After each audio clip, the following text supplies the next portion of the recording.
Good morning दोस्तों, कैसे हैं आप सब लोग।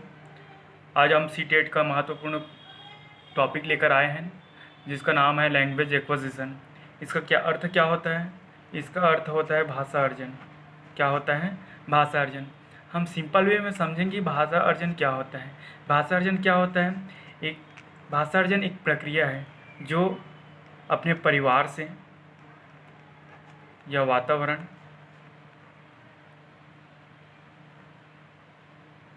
इनसे वातावरण इनसे वातावरण से जो भाषा सीखते हैं, परिवार और वातावरण से जो भाषा सीखते हैं, तथा क्या होता है ये प्राकृतिक होता है। क्या होता है? प्राकृतिक होता है। क्या होता है? प्राकृतिक होता है। तथा यह क्या होता है? यह एक प्रकार की मातृभाषा एक प्रकार की मातृभाषा या क्षेत्रीय भाषा है। यह क्या है?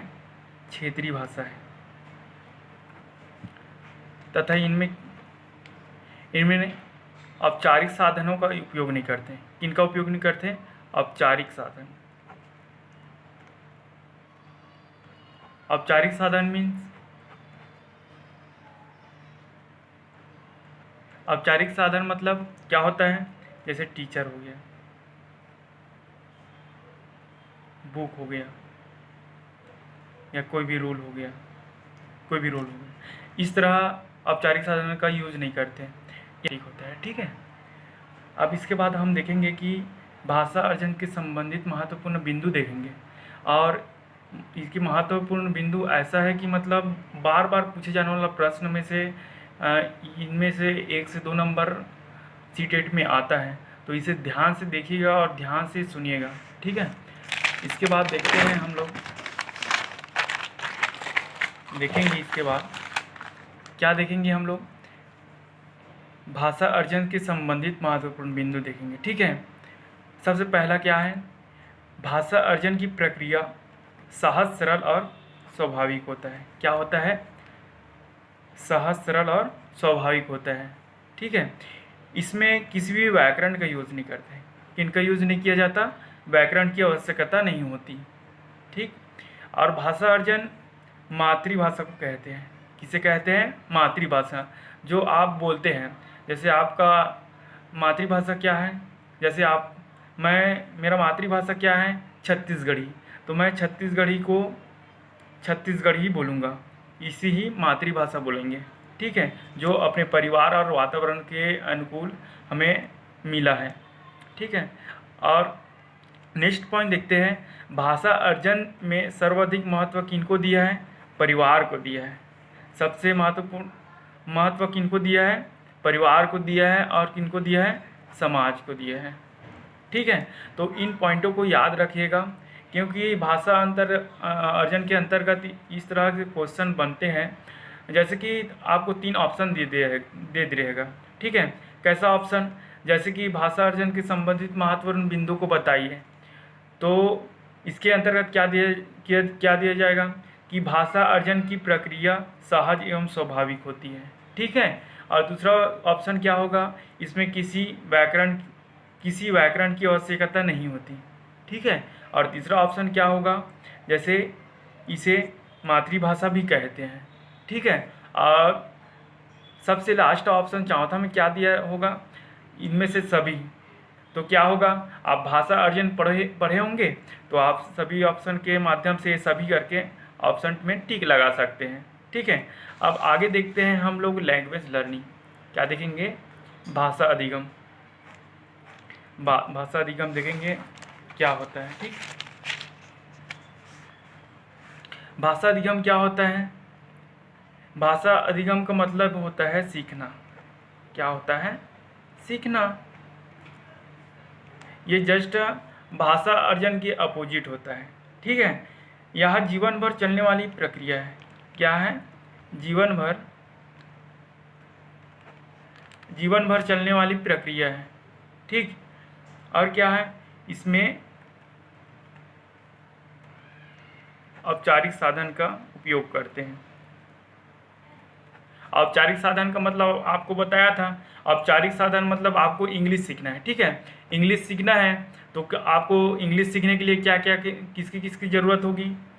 इनकी ज़रूरत होगी, आपको टीचर की ज़रूरत होगी सबसे पहले, होगी ना। और दूसरा क्या होगा, आपको बुक की ज़रूरत पड़ेगा। आपको इंग्लिश पढ़ना है तो टीचर की ज़रूरत होगा, बुक का भी ज़रूरत होगा और उनका रूल रेगुलेशन जानना होगा, ठीक है। तो औपचारिक साधन में क्या होता है, जैसे हमें टीचर की आवश्यकता, बुक की आवश्यकता, रूल की आवश्यकता होती है, ठीक है। इसमें क्या होता है, इसमें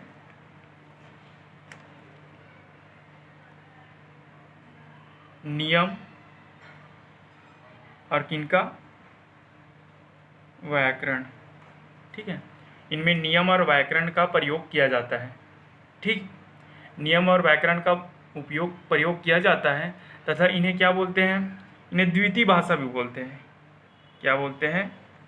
द्वितीय भाषा भी बोलते हैं, द्वितीय भाषा भी बोलते हैं।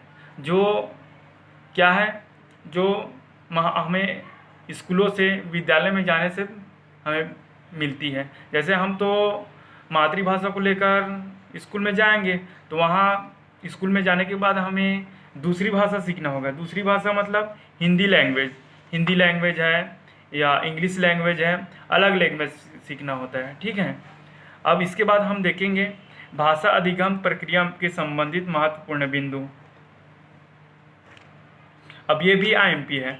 भाषा अधिगम के प्रक्रिया में महत्वपूर्ण बिंदु को देखेंगे और इन्हें ध्यान से देखिएगा, ठीक है। ये क्वेश्चन आता ही आता है तो अच्छे से देखिए। सबसे पहला बिंदु क्या है, देखते हैं। भाषा अधिगम विद्यालय से प्रारंभ होता है। मैंने बताया ना कि भाषा अधिगम किससे प्रारंभ होता है, विद्यालय से प्रारंभ होता है, ठीक। उसके बाद इसमें भाषा का नियम सीखे जाते हैं। अब कोई भी भाषा सीखना होगा तो भाषा सीखने के लिए क्या जरूरी है, नियम जरूरी है, ठीक। तो भाषा सीखने के लिए क्या नियम सीखे जाते हैं, क्या सीखे जाते हैं, नियम सीखे जाते हैं। उसके बाद यह औपचारिक शिक्षा क्या है, औपचारिक शिक्षा के द्वारा किया जाता है। औपचारिक शिक्षा बताया ना कि औपचारिक साधन टीचर, बुक, रूल, इस तरह से इसके द्वारा किया जाता है। अब उसके बाद नेक्स्ट बिंदु क्या है, इसमें बच्चों के प्रयास करना पड़ता है। सही बात है जी, बच्चों को प्रयास करना पड़ेगा, क्योंकि जब विद्यालय में बच्चे आते हैं तो अपने मदर टंग का यूज़ करते हैं। तो उसे दूसरा भाषा सीखना है तो क्या करना पड़ेगा, उसे प्रयास करना पड़ेगा। तो बच्चे को प्रयास करना पड़ता है, ठीक है। अब नेक्स्ट पॉइंट देखते हैं। इसमें व्याकरण की आवश्यकता होती है, जरूरी है, व्याकरण की आवश्यकता होती है। उसके बाद नेक्स्ट देखते हैं क्या है, इसमें शिक्षक विद्यालय पाठ्यक्रम, पाठ्य पुस्तक, शिक्षण पद्धतियाँ आदि की भूमिका रहती है। ये भी सही है। क्यों सही है कि हमें कोई भी लैंग्वेज सीखने के लिए औपचारिक साधन चाहिए। तो औपचारिक साधन के रूप में क्या क्या आवश्यकता है, शिक्षक है, विद्यालय है, पाठ्यक्रम है, पाठ्य पुस्तक है, और क्या है, शिक्षण पद्धतियाँ, इन सब की भूमिका महत्वपूर्ण होती है, ठीक है। अब आगे देखते हैं टाइप्स ऑफ लर्निंग मतलब अधिगम के प्रकार। अब अधिगम के प्रकार देखते हैं। अधिगम के प्रकार तीन तरह से होते हैं, 3 प्रकार के होते हैं, ठीक है। 3 प्रकार के होते हैं। सबसे पहला क्या है, क्रियात्मक अधिगम। क्या होता है, क्रियात्मक अधिगम।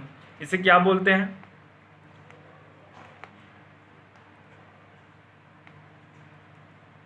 क्या बोलते हैं, मोटर लर्निंग।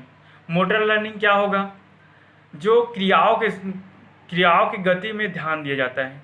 क्या होता है, जैसे हम क्रिया कर रहे हैं, उनकी गति का अनुसरण करके जो लर्न किया जाता है, जो सीखते हैं, वो क्या होगा, क्रियात्मक अधिगम।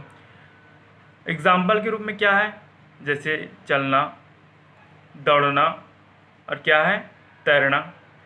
ये क्या हो रहा है, इसमें क्रिया के स्वरूप गति को ध्यान दे रहे हैं, जैसे चलना, दौड़ना और तैरना, ठीक है। अब उसके बाद देखते हैं दूसरा प्रकार।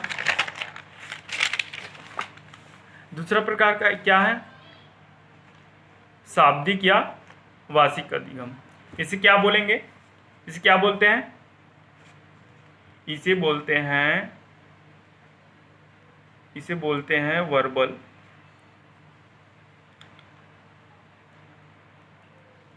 क्या बोलते हैं? Verbal learning. क्या बोलते हैं? Verbal learning. यह अधिगम क्या होता है? जैसे संकेत देखकर, क्या देखकर? संकेतों को देखकर, चित्रों को देखकर, शब्दों को देखकर या फिर अंकों को देखकर। जैसे कि हम ट्रैफिक में जाते हैं या फिर कहीं जाते हैं, जैसे हमें दुर्ग जाना है। अभी हमें दुर्ग जाना है तो हम मैप के माध्यम से या संकेत के माध्यम, सड़कों में, हाईवे में, नेशनल हाईवे में संकेत होता है, तो संकेतों के माध्यम से देखेंगे कि दुर्ग की रोड किधर है।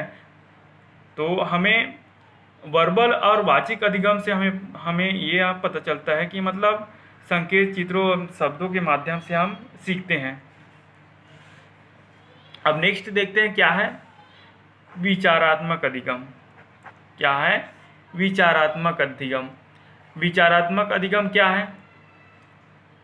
विचारात्मक अधिगम जो हम समाजों से या दैनिक जीवन में अनुभव करके, देख करके, सुन करके या विचार करके, देख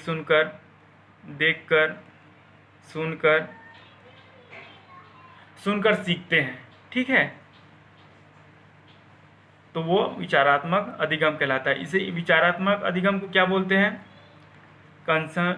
कंसेप्चुअल। क्या बोलते हैं? Conceptual learning. क्या बोलते हैं? कंसेप्चुअल लर्निंग बोलते हैं। ठीक, इसका एग्जाम्पल क्या है? एग्जाम्पल जैसे सोचना, तर्क करना विचारात्मक अधिगम का उदाहरण है। ठीक है, इसके बाद हम देखेंगे कि भाषा अर्जन और भाषा अधिगम में विद्वानों द्वारा भाषा अधिगम को विद्वानों द्वारा कैसे परिभाषित किया है, उनका विचार क्या है, हम देखेंगे। ठीक है, सबसे पहले क्या आता है? लेव वाइगोत्स्की। कौन है? लेव वाइगोत्स्की साहब। ये क्या बोलता है? ये कौन सा सिद्धांत दिया है आपको पता है? ये सामाजिक, सांस्कृतिक,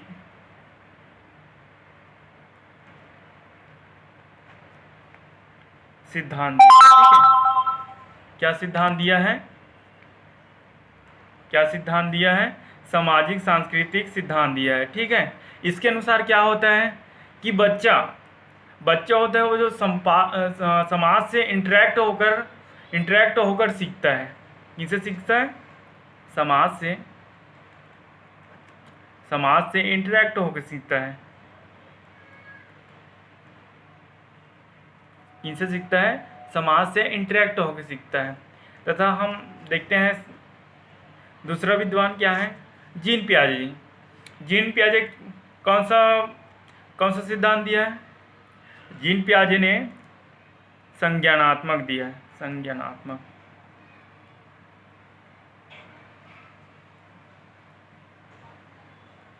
कौन सा सिद्धांत दिया है? संज्ञानात्मक सिद्धांत दिया है। संज्ञानात्मक मतलब क्या होता है? जो हम अपने इंद्रियों से महसूस करके जो हम सीखते हैं, अपने ज्ञानेंद्रियों से, अपने परिवेश के साथ अंतःक्रिया करके, क्या करके? अंतःक्रिया करके सीखते हैं। किनसे सीखते हैं? हम संज्ञानात्मक तंत्र से अंतःक्रिया करके, इनसे अंतःक्रिया करके सीखते हैं। अंतःक्रिया करके सीखते हैं, उसे क्या कहेंगे?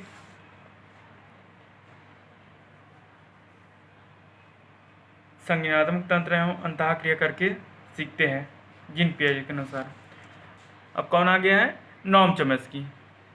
अब देखते हैं नॉम चॉम्स्की। ठीक है, नॉम चॉम्स्की का विचार क्या है? नॉम चॉम्स्की के अनुसार भाषा एवं विकास का सिद्धांत दिया था। क्या दिया था? भाषा का विकास के सिद्धांत दिया था। ये क्या बताते हैं?